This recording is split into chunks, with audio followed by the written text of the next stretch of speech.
kita berikan tepuk tangan yang meriah. Dan dilanjutkan dengan foto bersama.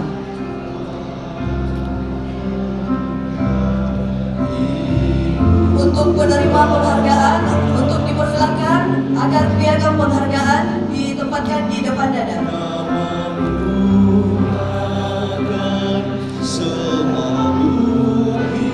3, 2, 1.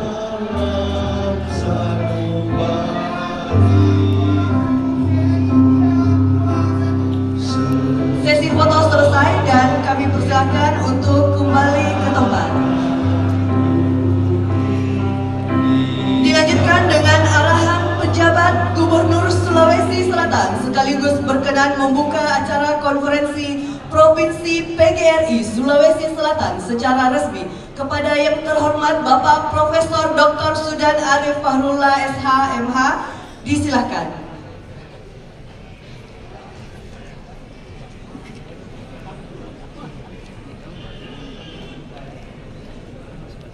Bismillahirrahmanirrahim.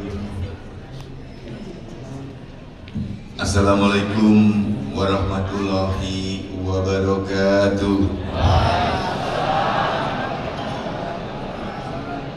Innal hamdalillah nahmaduhu wa nasta'inuhu wa nastaghfiruh wa na'udzu billahi min syururi anfusina wa min sayyiati a'malina may yahdihillahu fala mudhillalah wa man yudlilhu fala hadiyalah.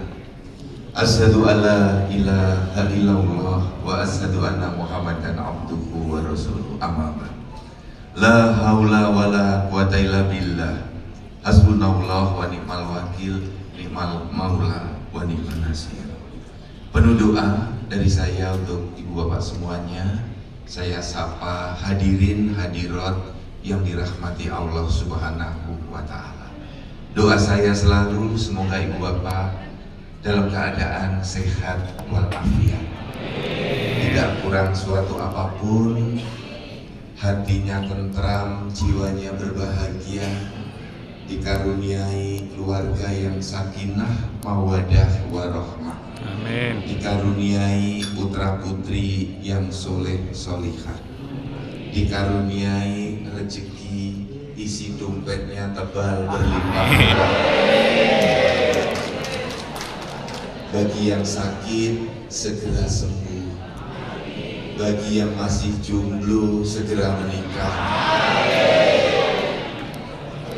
yang masih punya tanggungan di BRI BPD juga segera lunas, yang masih menulis tesis disertasi juga segera lulus. Hari ini saya merasa berbahagia. Ini lengkap dari PGRI Pusat, Prof. Supardi. Terima kasih, selamat datang di Sulawesi Selatan. Juga sahabat saya Prof. Hasnawi Haris, ini memang orang sini. Juga rekan-rekan semua Forkompimda, terima kasih sudah hadir. Pak Irman Yasin Limpu tadi sore ketemu, dan ibu bapak semuanya, mobil khusus para guru, mungkin kepala sekolah, pengurus PGRI juga hadir, Pak Kadis Pendidikan, Pak Iqbal, teman-teman dari Balai Besar Penggerak, dari Balai Besar Penjaminan Mutu, terima kasih. Kalau kita melihat hari ini Bapak dan Ibu berkumpul dengan sangat serius, saya melihat kalau dengan keseriusan ini berarti persoalan pendidikan Sulawesi Selatan sudah selesai dari ruangan ini. Semua sudah berkumpul, Prof. Supardi sudah berkumpul ke sini, terus Hasnawi, para tokoh-tokoh pendidikan sudah berkumpul. Kira-kira apa lagi masalah yang belum selesai?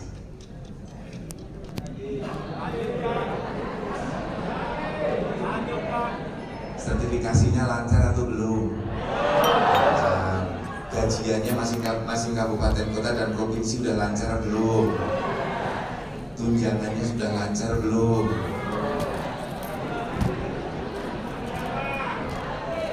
Jadi Bapak dan Ibu, mari kita bersama-sama terus mendorong bagaimana output pendidikan kita semakin baik.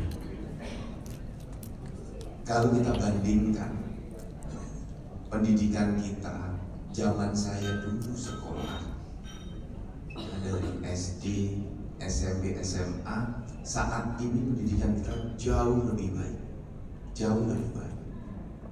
Anak-anak jauh lebih sopan sekarang daripada zaman dulu. Betul nggak Ibu Bapak? Terbalik. Coba di zaman Ibu dan Bapak sekolah SMA, dihitung berapa yang berjilbab?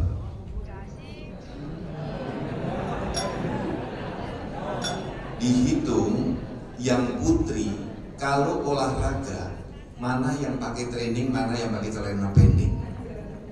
Kira-kira lebih sopan yang putri pakai training dengan celana pendek, sopan mana? Iya. Jadi kira-kira sekarang pendidikannya lebih maju atau lebih mundur dari sisi kesopanan, kesusilaan. Terus apalagi yang dirisaukan? Apalagi kalau ada murid yang bandel, jangan-jangan bukan karena muridnya yang salah, kita yang keliru mendidiknya.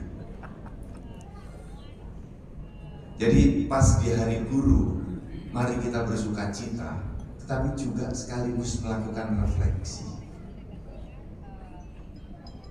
Kalau kita bertemu anak-anak yang kita didik dengan penuh kelembutan, hasilnya adalah kelembutan. Karena Ibu dan Bapak, kalau kita perhatikan sebuah teko, apa Pak Irman? Di sini teko apa namanya? Ceret. Kalau ceret itu kita isi kopi, kita tuangkan keluar kopi. Kalau kita isi air putih, kita keluarkan keluar air putih. Kalau kita isi susu, keluar air susu. Jangan-jangan kalau yang keluar dari murid kita barang-barang buruk, jangan-jangan kita mengisinya dengan hal buruk juga. Belum tentu kita yang mengisi, bisa jadi lingkungan strategis anak itu yang mengisi. Karena pergaulan anak demikian luas, maka Ibu dan Bapak, mari kita jangan bosan-bosan mengisi dunia maya dengan hal-hal yang positif agar itu yang diterima juga ke anak kita. Kita seringkali males main TikTok, males ngisi Facebook, males ngisi Twitter, males buka Instagram. Karena orang baiknya males, dunia maya diisi orang yang tidak baik. Jadi jangan salahkan dunia maya. Karena Bapak dan Ibu, orang-orang baik gak mengisi dengan kebaikan-kebaikan. Coba Bapak dan Ibu, seluruh pengurus PGRI, guru-guru kita itu punya handphone semua enggak? Punya media sosial enggak? Dimanfaatkan untuk apa media sosialnya? Ayo Ibu Bapak share hal-hal positif, share perilaku-perilaku baik. Jadi Ibu dan Bapak, saya itu selalu terinspirasi tadi dengan Pak Irman, kita juga ngobrol diskusi. Mengapa orang-orang Jepang pintar bahasa Jepang? Mengapa bayi yang lahir di London, tinggal di London 3 tahun, fasih bahasa Inggris?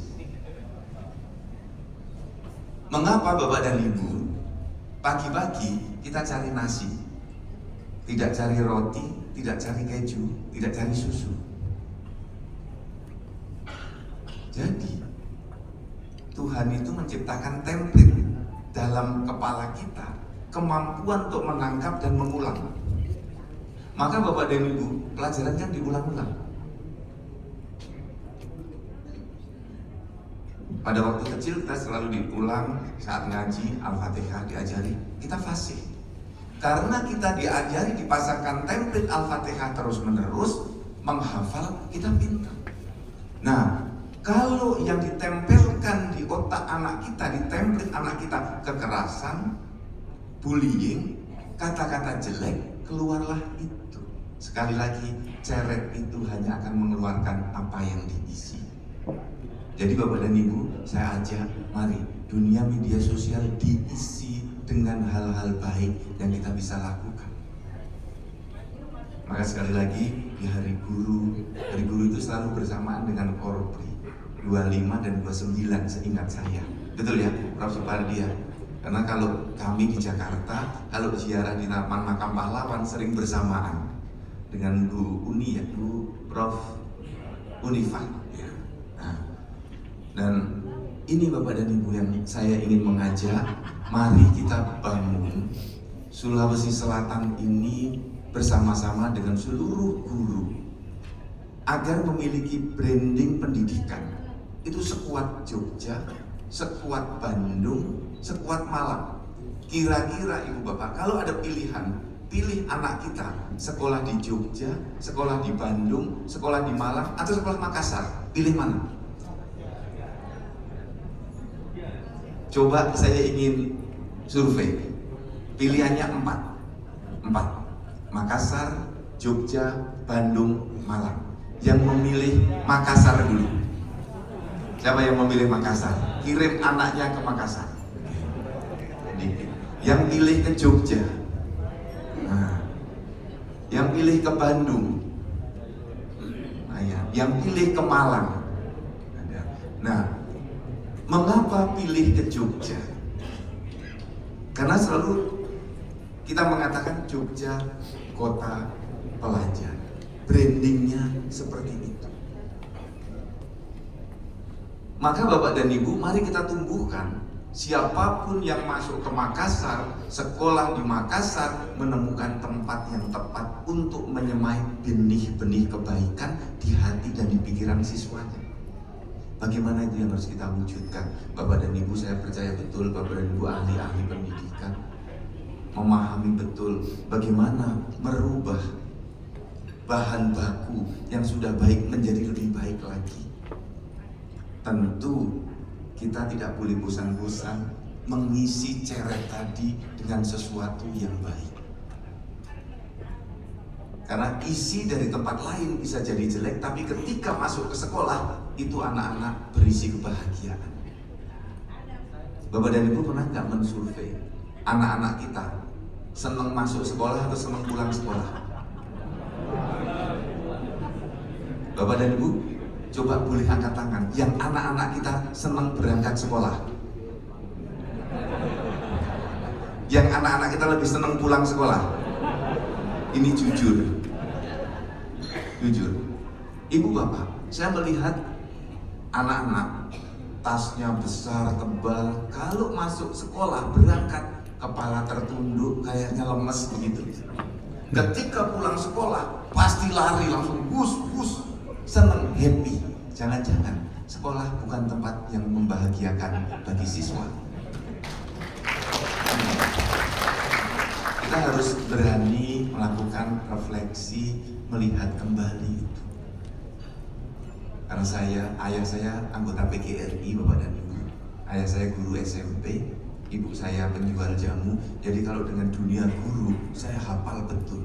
Karena ayah saya itu sampai pensiun, cicilan di BRI belum lunas. Putranya kandung 9, bayangkan kalau kuliah itu kan terasa. Jadi dunia pendidikan kita memang harus terus kita lakukan reformulasi. Saya selalu membandingkan karena tradisi kami mengelola pendidikan, kemudian juga menyekolahkan, saya ikut mengelola pendidikan. Membuat sekolahan membahagiakan murid itu betul-betul pekerjaan rumah yang menjadi epicentrum dalam proses belajar dan mengajar. Apalagi kalau Bapak dan Ibu mengelola boarding school. Boarding school bisa jadi tempat penjara suci bagi anak-anak. Penjara suci.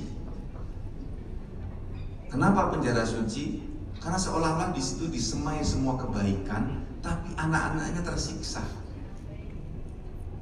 Kenapa tersiksa? Karena bebannya banyak. Bisa jadi makannya kurang enak, tidurnya kurang, bahagianya juga kurang. Jadi Bapak dan Ibu, menurut saya yang perlu kita desain kembali adalah bagaimana menciptakan pendidikan yang membahagiakan siswanya. Nah, ini menjadi PR kita semua. Apakah dengan cara pedagogi yang paling mutakhir, ataukah dengan cara-cara bermain, ataukah dengan cara-cara lain, Bapak dan Ibu pasti nanti bisa memikirkan. Mudah-mudahan konferensi ini bisa melahirkan hal-hal yang menjadi pendorong dan mengungkit pendidikan yang membahagiakan. Karena pengalaman saya bertemu guru, bertemu orang tua, bertemu siswa, dimensinya kalau yang boarding school, perundungan dari senior, pembulian dari pengasuh, dari guru, masih selalu ada. Ini perlu menjadi evaluasi kita bersama, walaupun setiap tahun prosentasenya bisa kita tekan.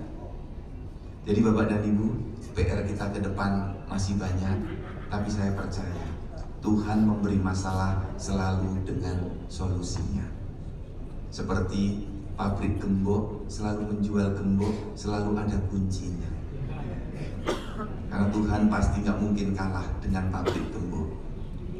Nah, ikhtiar kita untuk mencari solusi itu. Bapak dan Ibu, kami di pemerintah provinsi ada Pak Kadis, saya tugaskan Pak Kadis terus berkolaborasi dengan organisasi-organisasi guru, organisasi Badan Musyawarah Pengelola, ya, BMPT, Badan Musyawarah Perguruan Swasta, BMPS, nah, untuk mencari solusi, membangun branding baru pendidikan Sulawesi Selatan. Boleh nggak saya tanya Bapak dan Ibu? Boleh ya? Kenapa mahasiswa di sini senang demo? Atau saya nggak tahu itu masyarakat Sulawesi Selatan itu bukan. Mengapa di Makassar terutama itu tiap hari ada demo? Itu hasil didikan ibu bapak bukan? Kan hasil sekarang itu kan hasil didikan masa lalu, iya kan? Jadi kalau tanaman sekarang besar itu dari tanaman yang ditanam beberapa waktu yang lalu. Apakah dulu Bapak dan Ibu mengajari sesuatu yang sifatnya perlawanan terus-menerus, hajar, lawan, binasakan, habisi, ewako gitu? Saya dengan beberapa kawan antropolog ya ngobrol santai-santai bagaimana agar di Makassar itu demo bisa kita tekan, anak-anak kita ajak ngobrol, dari ngobrol di jalanan menjadi dialog di ruang-ruang dialog. Saya itu melihat, membandingkan mengapa sih kalau demo selalu suaranya keras-keras, kalau orang berpacaran suaranya lembut-lembut. Apa ya yang membedakan itu? Jadi seperti Pak Irman ini, kalau dengan istrinya, beliau cuma bilang, "Mam, selesai urusan." Udah paham gitu. Gak perlu teriak-teriak, gak perlu marah. Ternyata kalau orang hatinya ketemu, frekuensinya ketemu, tidak usah berkata-kata pun tahu. Nah, yang sedang berdemo itu frekuensinya nggak ketemu, sehingga harus dengan kata-kata keras pun nggak didengarkan. Jadi bagaimana Bapak dan Ibu kita membangun tradisi? Saya bertanya kepada kawan-kawan saya para gubernur, di tempat ada demo nggak pernah.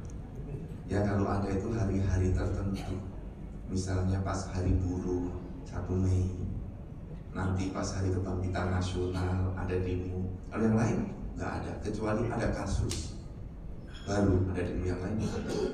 Nah ini yang perlu Bapak dan Ibu, mari bantu kami. Saya itu ingin, karena kalau banyak demo, investasi mulai orang merasa belum aman tempatnya, belum enak, sedikit-sedikit nanti di demo kok sedikit-sedikit, kadang-kadang demonya sedikit 20, 10, tapi judulnya tetap demo, masuk dalam catatan dari Kesbangpol ke saya, demo, catatan demo besok yang melapor ke Polres, kan begitu ya Pak Polisi ya, selalu melapor ke Polres. Saya dapat laporan 15 titik, 10 titik, 8 titik.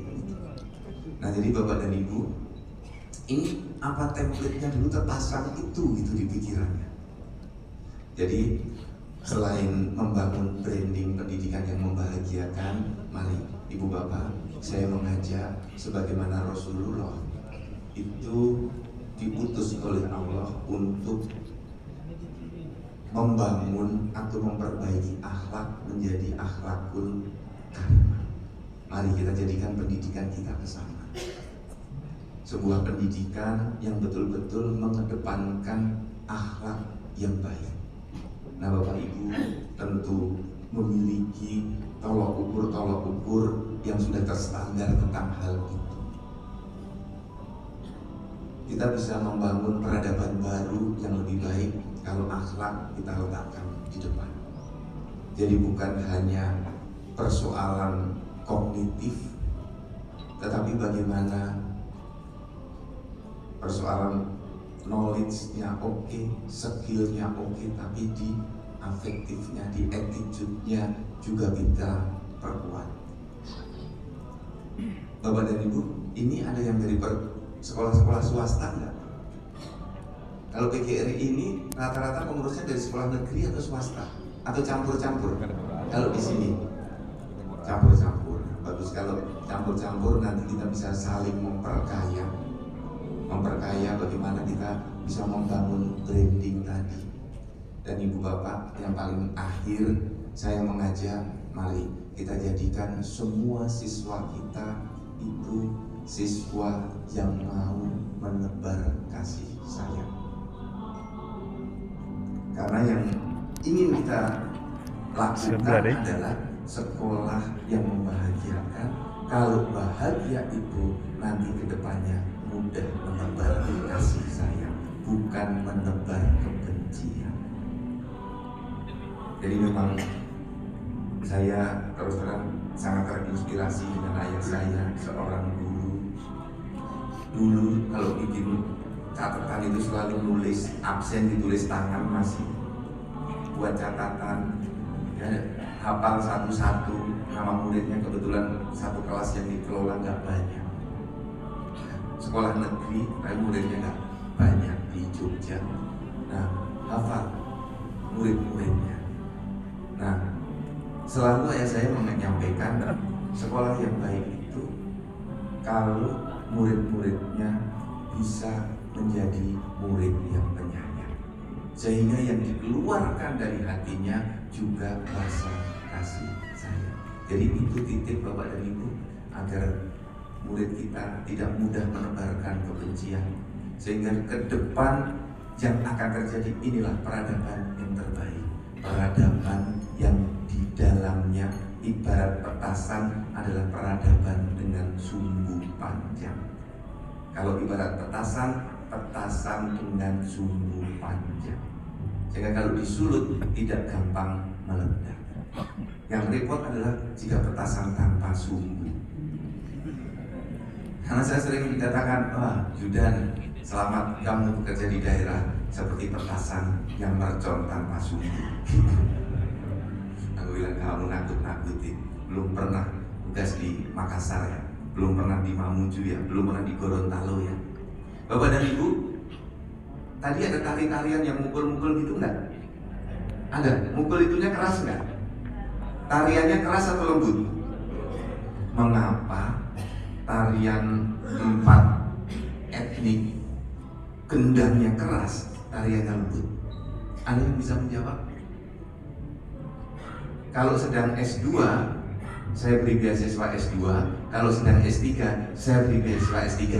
Siapa yang bisa menjawab? Siapa?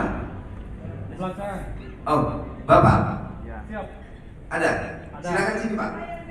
Sini. Kenapa ya?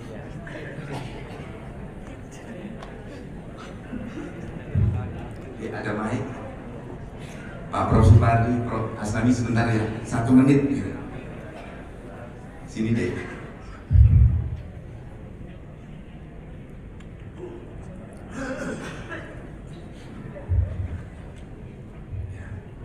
Sedang S3 di mana, Puang? Ya, pertanyaan saya, yang sedang S2 dan yang sedang S3 tadi, ya langsung saya beri beasiswa. Kalau baru akan, besok saya udah pulang, udah selesai izin saya. Jadi, oh boleh. Kalau nanti menjawab hadiahnya sepeda. Ya. Izinkan saya menjawab. Insyaallah etnis Sulsel yang ada etnis itu adalah memang dari ikonnya atau dari musik yang ditampilkan tadi itu genderangnya memang keras tapi tariannya lembut. Dari tampak luarnya Makassar itu Sulsel itu memang keras tapi sebenarnya hatinya lembut. Ya, betul. Nanti sepeda kami kirim ke rumah Bapak. Ya, sudah dicatat ya. Sekarang saya mau tanya lagi, yang sedang S2 atau S3 siapa? Yang sedang? Ya, ibu yang pakai kacamata. Ini.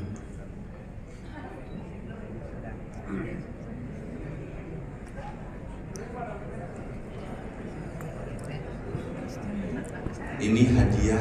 Ibu guru juga? Oh, kepala sekolah. Kalau sekarang perlu diberi hadiah nggak kepala sekolah?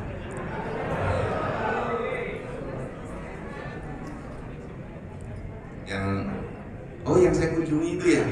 Betul, Prof. Yang SMA itu ya? Coba Ibu, jawaban Bapak bener apa salah?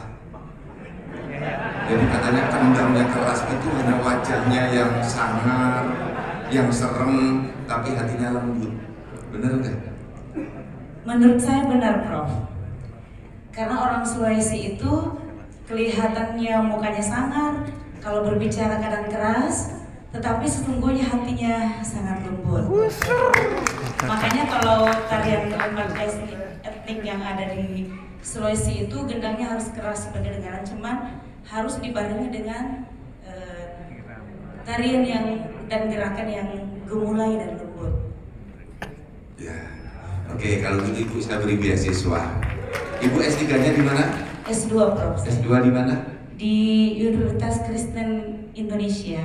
Di Toraja itu ya? UGI Jakarta. Wih, jangan. Ya oke, gak apa-apa. Tetap saya beri beasiswa.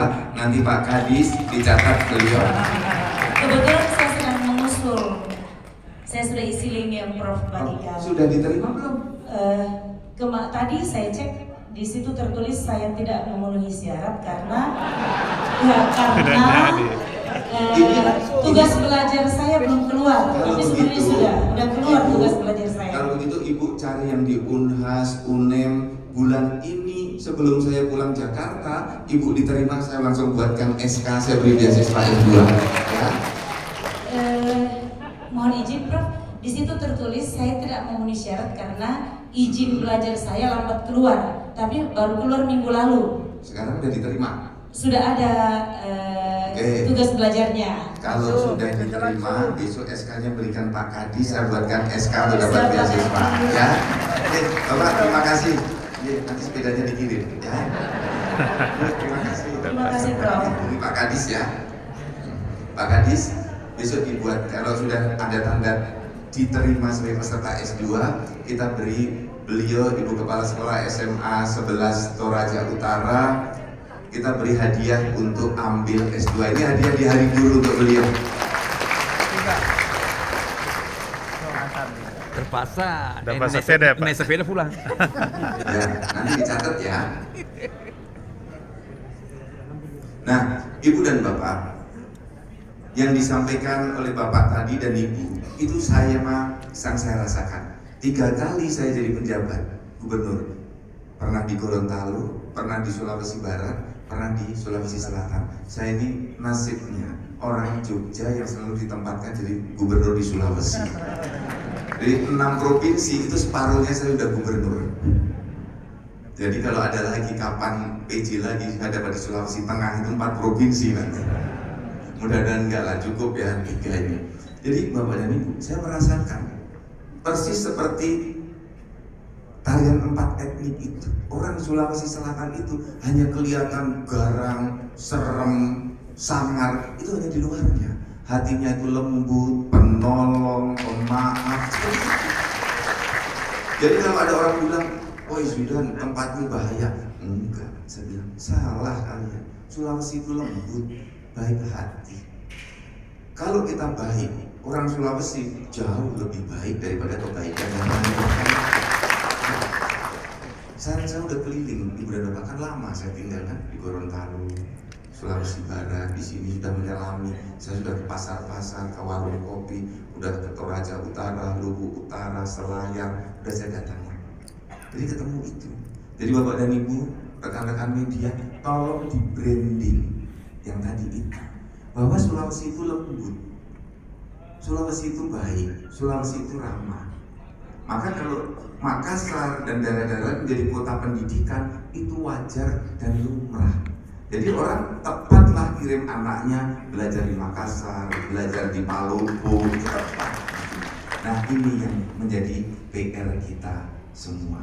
Bisa Ibu dan Bapak, kita mau wujudkan branding baru, pendidikan yang membahagiakan, tempat yang tepat untuk anak-anak kita belajar di Makassar, di Sulawesi Selatan.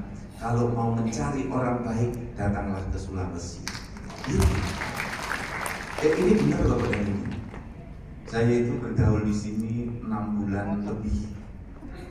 Kalau di prosentase gitu, yang bertemu dengan saya, yang berkomunikasi lewat media sosial, nggak sampai 5% yang dengan kata-kata yang tidak enak, dalam tanda kutip seperti membuli, itu paling 5% dari yang merespon. Selebihnya orang sini itu santun, baik.